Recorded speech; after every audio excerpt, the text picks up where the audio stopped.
Hi guys, I'm Hina and today we will discuss the chapter of English of class 10th.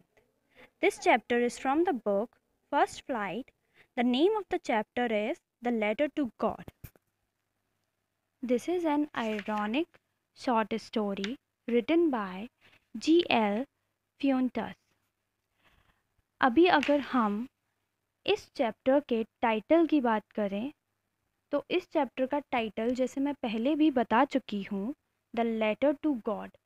हम इससे क्या समझते हैं? भगवान को एक पत्र।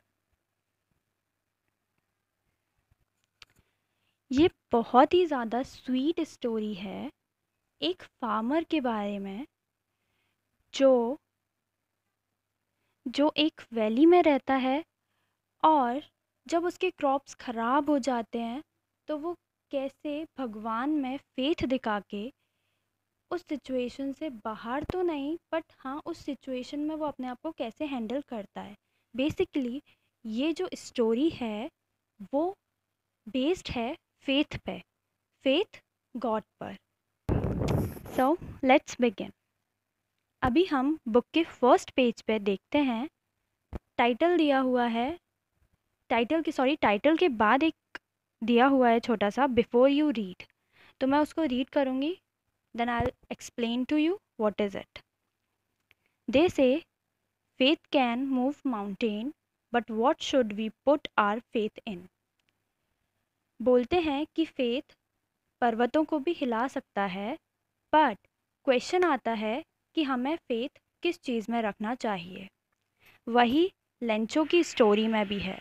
Lencho is a farmer who writes a letter to God when his crops are ruined. अब यहाँ ruined का मतलब मैं आपको बता देती हूँ, इसका मतलब होता है डिके होना किसी भी चीज़ का। तो ठीक है, बर्बाद होना। तो अब है नेक्स्ट लाइन, आस्किंग फॉर 100 पीसॉस। तो इसमें लेंचो एक फार्मर है जो लेटर लिखता है भगवान को क्योंकि उसकी क्रॉप जो होती हैं वो बर्बाद हो जाती हैं और वो डिमांड करता है भगवान से कुछ पैसों के लिए। ये जो पीसॉस है वो अमेरिकन करेंसी है। So next line, does Lencho's letter reach God? क्या लेंचो का लेटर गॉड के पास पहुंचता है? क्या उसको वो मनी मिलती है? तो हम इन सब के आंसर्स इस स्टोरी में पढ़ेंगे। अभी हम पेज टर्न करेंगे एंड थर्ड पेज से ये स्टोरी स्टार्ट होती है from the title the house. The house, the only one in the entire valley, set on the crest of a lower hill. From this height, one could see the river and the field of ripe corn dotted with the flowers that always promised a good harvest. पूरी valley में बस एक ही घर था। अब यहाँ again एक word आता है वैले। ये क्या होता है? A lower area of land between hills और माउंटेन। और टिपिकली जहाँ से रिवर फ्लो होती है या कोई भी वाटरी थिंग फ्लो होती है उसको हम वैली बोलते हैं। तो पूरी वैली में बस एक ही घर था जो लोअर हिल की क्रीज पर बना था।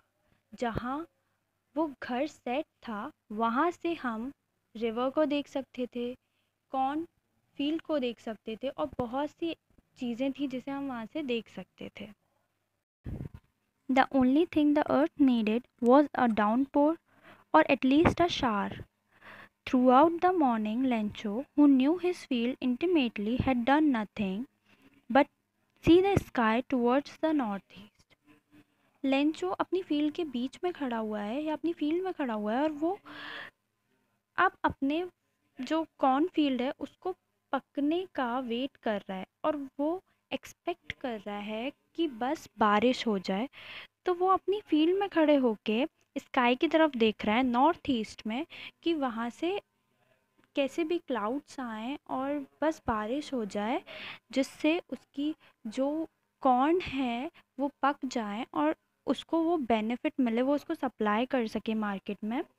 और इस पैराग्राफ में एक वर्ड आया है, who knew his field intimately. Intimately का मतलब होता है डिटेल में। तो इस लाइन का मतलब है कि उसको अपनी फील्ड के बारे में बहुत अच्छे से डिटेल में पता हुआ था। तो उसको पता था कि अब उसके जो कॉन्स हैं, जो उसका फसल है, उसको अब पकने के लिए एक बारिश की ज़रूरत है या एक शार की ज़रूरत है। Now we are really going to get some water. Woman, the woman who was preparing supper replied, yes, God willing. The older boys were working in the field while the smaller ones were playing near the house until the woman called to them all, come for the dinner. Lencho अपनी field में से खड़े होके चिल्ला के बोलता है कि मुझे ऐसा लगता है कि शायद बारिश होने वाली है।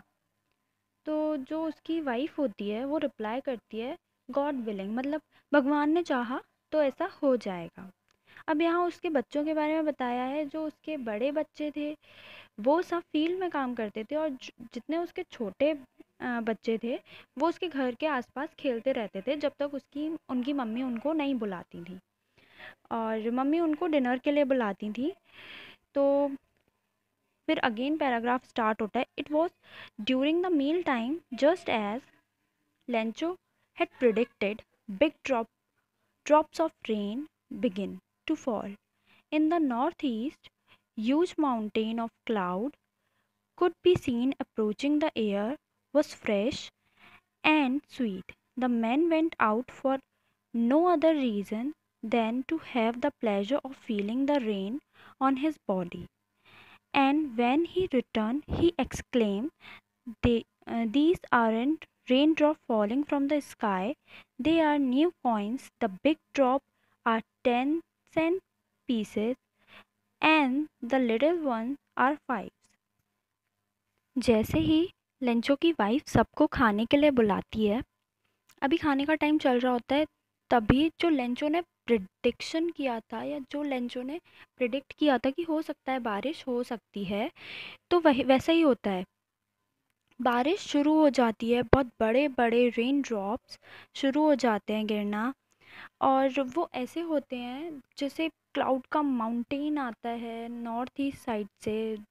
जैसे पहले बताया था ना कि नॉर्थ ईस्ट साइड की तरफ वो देख रहा था कि काश बारिश आ जाए, तो वैसे ही वहाँ से उड़ते हुए माउंटेन्स की तरह क्लाउड आते हैं और वो बारिश होने लगती है। बहुत फ्रेश एयर ब्लो हो रही होती है, बहुत फ्रेश और बहुत स्वीट।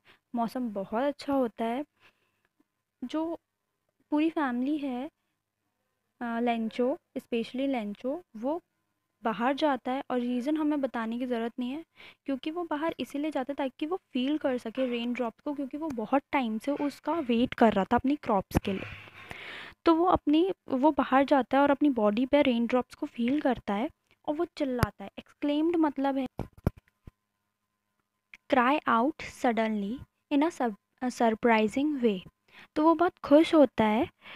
अम, फिर यहाँ लिखा हुआ है these are in raindrops. हाँ, तो फिर वो बोलता है कि ये रेन ड्रॉप्स नहीं है, ये ऐसे लग रहा है जैसे कॉइन्स ऊपर से गिर रहे हों। उसको ये कॉइन्स इसलिए लग रहे थे बिकॉज अगर उसकी जो क्रॉप है वो अच्छे से पक जाएगी तो वो मार्केट में जाके उसको सेल करेगा और वहाँ से उसको कॉइन्स मिलेंगे। तो वो रेन ड्रॉप्स उसके लिए बहुत ज़्यादा बेनिफिशियल थी, तो इसीलिए वो रेन ड्रॉप्स को कॉइन्स के वे में देख रहा था। With a satisfied expression he regarded the field of ripe corn with its flower draped in a curtain of rain. But suddenly a strong wind began to blow, and along with the rain, very large hailstones began to fall. These truly did resemble new silver coins. The boy, exposing themselves to the rain, ran out to collect the frozen pearls. अब Lencho बहुत satisfy था, वो बहुत खुश था और वो अपनी फील्ड को देख रहा था बहुत ध्यान से, और उसको लग रहा था कि rain drops is like a curtain, कि रेन ड्रॉप्स ने पूरे फील्ड को कवर्ड कर लिया है कर्टेन की तरह। पर सडनली क्या होता है, उसकी खुशी ज़्यादा देर तक नहीं रहती। सडनली बहुत ज़्यादा तेज़ विंड चलने लगती है। जैसे पहले बहुत स्वीट एंड बहुत प्यारी विंड चल रही थी, ऐसा नहीं होता है। बहुत तेज़ हवाएं चलने लगती हैं, और जो रेन ड्रॉप्स होती हैं वो कन्वर्ट हो जाती हैं हेल स्टोन्स में। हेल स्टोन्स होता है बर्फ़। अ, बर्फ़ गिरती है, अपन लोग बोलते हैं बर्फ़ गिर गई, बर्फ़ गिर गई, तो यस, हेल स्टोन होता है बर्फ़। तो बर्फ़ गिरना स्टार्ट हो जाता है, और वो लग रहा होता है सिल्वर कॉइन्स की तरह। इतनी बड़ी बड़ी बर्फ़ होती है कि जब वो गिर रही होती हैं तो वो ऐसे लगती हैं जैसे सिल्वर कॉइन्स गिर रहे हैं। तो उनके जो छोटे छोटे बच्चे होते हैं उनको बड़ी एक्साइटमेंट होती है, भाई ये क्या हो रहा है। तो वो सब बाहर जाते हैं, और जो वो फ्रोज़न पर्ल्स होते हैं उनको लगता है कि ये मोती हैं, तो वो उसको कलेक्ट करना स्टार्ट कर देते हैं। It's really getting bad now, exclaim the man.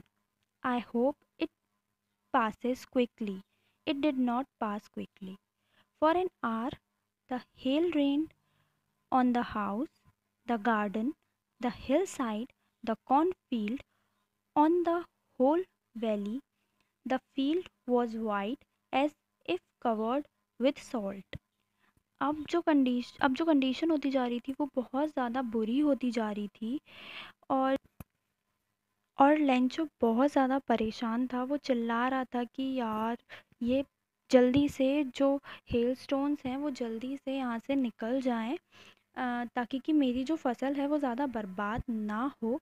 और जो हेल स्टोन्स थे वो सब जगह गिर रहे थे, उनके घर पे गिर रहे थे, उनके गार्डन पे, हिल साइड पे, कॉर्नफील्ड पे, पूरी वैली कवर्ड हो गई थी उससे। पूरा ऐसे बिखरा हुआ था वो, जैसे वहाँ पे वाइट सॉल्ट हो, इस तरीके से।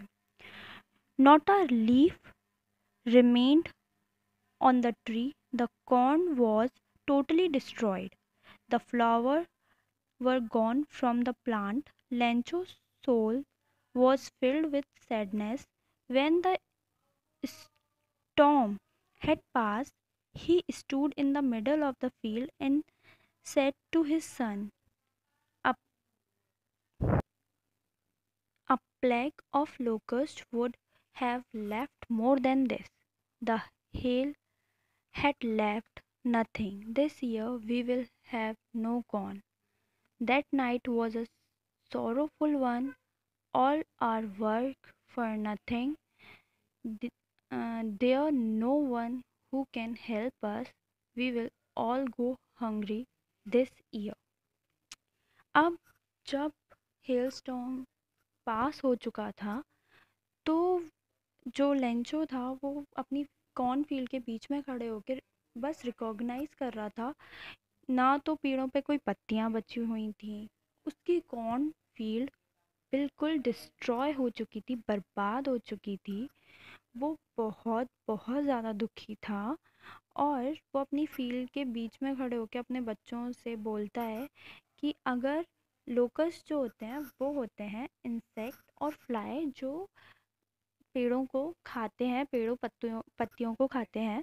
तो वो बोलता है कि अगर वो भी आ जाते हमारी क्रॉप पे, तो शायद हमारी क्रॉप इतनी ज़्यादा डिस्ट्रॉय नहीं होती जितनी इस हेल स्टोन से हो गई है। कुछ तो बचता, हम कुछ तो खा पाते। पर अभी उसको ऐसा लग रहा है कि हमारा पूरा ईयर बिना कुछ खाए पिए निकलेगा, क्योंकि जब उनकी क्रॉप नहीं होगी तो वो सेल क्या करेंगे, और वो खाएंगे, और उनको सेल नहीं होगा तो उनको प्राइस नहीं मिलेगा, तो वो खाएंगे क्या। तो उसको ये लगा उसकी जो सारी मेहनत थी वो सब वेस्ट चली गई है, और इस पूरी वैली में कोई भी नहीं है जो उसकी हेल्प कर सके, क्योंकि स्टोरी के पहले ही दिया ये सिर्फ सिंगल हाउस है वहाँ पे, और कुछ भी नहीं है वहाँ पे। तो हाँ, कोई भी नहीं है जो उनकी हेल्प कर सके। तो लेंचो को ऐसा लगता है कि दिस ईयर, मतलब वो साल, वो पूरा भूख में ही काटेंगे। But in the hearts of all who lived in the solitary house in the middle of valley, there was a single hope, help from God. Don't be so upset. Even though this seems like a total loss, remember, no one dies of hunger. That's what they say. No one dies of hunger. Although the night Lencho thought only of his one hope, the help of God, whose eyes, as he had been instructed, seemed everything, even what is deep in one consign. Lencho was an ox of a man, working like an animal in the field, but still he knew how to write. The following Sunday at daybreak, he began to write a letter which he himself would carry to town and place in the mail. It was nothing less than a letter to God. उस पूरी valley में एक वो अकेला घर था। उनके पास कोई होप नहीं थी, सिर्फ एक होप थी कि वो भगवान से मदद लें। अब लेंचो को बहुत ज़्यादा फेथ था भगवान में। उसको ये अटपटा भी नहीं लग रहा था एक बार भी सोचने में कि वो गॉड से कैसे हेल्प लेगा। उसको इतना पता था कि भगवान अगर हमारे साथ है तो कोई भूख से तो नहीं मरेगा। वो बहुत ज़्यादा भगवान में फेथ रखता था। उसका फेथ इतना था कि अब वो पूरी रात बैठ के सिर्फ ये सोच रहा था कि वो भगवान से हेल्प कैसे मांगे। तो उसको एक आइडिया आया कि क्यों ना भगवान को एक लेटर लिखा जाए। अब वो इतना इनोसेंट था कि उसको ये लगा कि वो लेटर लिखेगा और वहाँ से रिप्लाई भी आएगा। अब उसने डिसाइड किया कि वो संडे को लेटर लिखेगा। इवन दो लेंचो एक फार्मर था, पर वो इतना मेहनती था और वो उसको पढ़ना लिखना भी आता था, तो वो आसानी से लेटर लिख देता है गॉड को और वो उसमें अपनी सारी प्रॉब्लम्स बताता है। तो the following Sunday at daybreak he began to write a letter. इसमें लिखा हुआ है कि वो संडे को डे ब्रेक में अपना लेटर लिखना स्टार्ट करता है और फिर उसको मेल करने चला जाता है। अब उस लेटर में लेंचो ने क्या लिखा है, अब आगे हम वो पढ़ेंगे। तो yes, God, he wrote, if you don't help me, my family and I will go hungry this year. I need 100 pesos in order to sow my field again and to live until the crop come. Because the hailstones, he wrote to God on the envelope, put the letter inside, and still troubled went to town. At the post office, he placed a stamp on the letter and dropped it into the mailbox. उसने letter पे लिखा God, ऊपर heading डाली God, अगर आपने मेरी help नहीं की तो इस साल मैं और मेरी फैमिली भूखी ही रहेगी। और उसने डिमांड की 100 पीसोस की। पीसो जो है वो लैटिन अमेरिकन करेंसी है, मैंने पहले ही बताया है। तो उसने डिमांड करी 100 पीसोस की एंड उसको वो इसलिए चाहिए थे ताकि कि वो अपनी फील्ड को अगेन वो उसमें बीज बो सके और फिर वो अपनी क्रॉप्स उगा सके और दोबारा और पूरी ईयर के लिए जब तक उसकी क्रॉप नहीं उगती वो उसने अपने खाने पीने के लिए इस मतलब इस अमाउंट का डिमांड किया।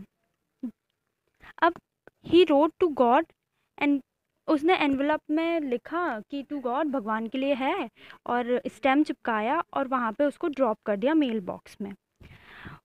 One of the employee who was a postman and also helped at the post office went to his boss laughing heartily and showed him the letter to God. Never in his career as a postman had he knew that address. अब वहाँ पे एक employ था, एक postman था, उसने वो उस एनवलप को देखा और वो अपने जो बॉस है उसके पास लेके गया। वो बड़ा हंस रहा था क्योंकि उसके पूरे करियर में उसने इतनी फ़नी चीज़ कभी नहीं देखी। आप स्टोरी भी जब सुन रहे हो तो आपको भी हंसी आ रही होगी, भाई ये कैसा बंदा है कि मतलब इसने भगवान को लेटर लिख दिया कि मुझे इतना अमाउंट दो। तो ऐसा ही उस पोस्टमैन ने भी सोचा और वो अपने बॉस के पास गया बड़ा हंसते हुए कि भाई ये क्या है, अब इसका क्या करना है। अब उस पोस्ट मास्टर के बारे में बताया कि वो था कैसा। तो the post master, a fat amiable fellow, also broke out laughing, but almost immediately he turned serious and tapping the letter on his desk commented, "What a faith! I wish I had the faith of man who wrote this letter, starting up a correspondence with God." So, in order not to shake the writer's faith in God, the postmaster come up with an idea answer the letter. But when he opened it, it was evident that to answer it he needed something more than goodwill, ink, and paper. But he stuck to his resolution and asked for money from his employees. He himself gave part of his salary, and several friends of his were obliged to give something for an act of charity. It was impossible for him to gather together the 100 pesos, so he was able to send the farmer only a little more than half. He put the money in an envelope addressed to Lencho and with it a letter containing only a single word as a signature, God.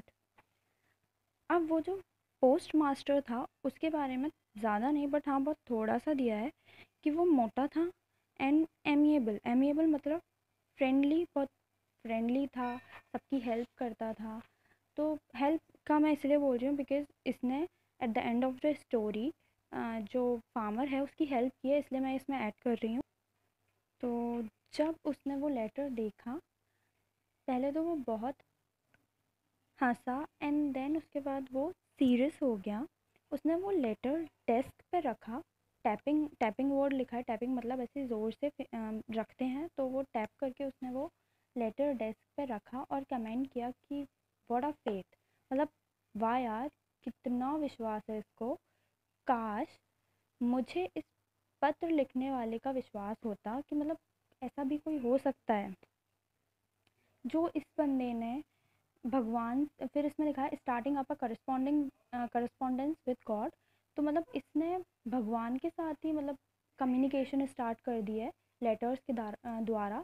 तो correspondence मतलब होता है communication, exchanging letter. तो हाँ इसने मतलब letter के द्वारा भगवान के साथ कम्युनिकेशन स्टार्ट कर दी है। तो उसका फेथ भगवान पे से ना हिले या उसका फेथ ना टूटे, इसीलिए पोस्ट मास्टर एक आइडिया पे आता है, उसके दिमाग में एक आइडिया आता है कि चलो हम आंसर करते हैं इस लेटर का। अभी जब वो लेटर ओपन करता है तो उसको पता चलता है कि भाई ये कोई भगवान से आशीर्वाद वगैरह नहीं मांग रहा है, गुडविल नहीं मांग रहा है कि उसके अच्छा हो, फ्यूचर ऐसा हो। मतलब इंक, पेपर, पेन इन सब से काम नहीं चलेगा, इसने तो कुछ और ही डिमांड किया है। पर फिर भी वो अपने जो रिजोल्यूशन होता है उस पर अटका रहता है कि नहीं मैं इस बंदे की हेल्प करूँगा बिकॉज़ ये प्रॉब्लम में है। तो वो अपने एम्प्लॉयज़ से पैसे मांगता है कि यार चैरिटी कर दो, इस बंदे की हेल्प कर दो। वो खुद अपना जो उसको सैलरी मिलती है वो उसको दे देता है और ये सब कलेक्ट करके वो 100 पीसोस तो कलेक्ट नहीं कर पाता है क्योंकि ऑफ कोर्स वो बहुत मुश्किल होगा एक पोस्ट मास्टर के लिए इतने पैसे इकट्ठे करना। तो वो इतने नहीं कर पाता है बट मोर देन हाफ इसमें, आई डोंट नो दिया है कि नहीं, बट हाँ वो 70 पीसोस कलेक्ट करता है और वो उस एनवलप में रख के 70 पीसोस को सिर्फ एक सिग्नेचर के साथ गॉड की। The following Sunday, Lencho came a bit earlier than usual to ask if there was a letter for him. It was the postman himself who handed the letter to him, while the postmaster, experiencing the contentment of a man who has performed a good deed, looked on from his office. Lencho showed not the slightest surprise on seeing the money, such was his confidence, but he became angry when he counted the money. God could not have made a mistake, nor could he have denied Lencho what he had requested. अगले Sunday Lencho थोड़ा जल्दी पहुंच जाता है post office, और जो postman होता है वो उसको उसका लेटर दे देता है। अब ये पोस्टमैन वही है जिसने लेंचो की हेल्प की थी। वहाँ पे ही ऑफिस में बैठ के पोस्ट मास्टर एक्सपीरियंस कर रहे हैं वो सेटिस्फेक्शन जो उस पोस्टमैन को मिल रहा है उस फार्मर की हेल्प करने के बाद। पर नेक्स्ट पैराग्राफ में है, पर लेंचो ने जब उस लेटर को ओपन किया, लेंचो थोड़ा सा भी सरप्राइज नहीं हुआ मनी को देख के, वो उल्टा गुस्सा हो गया।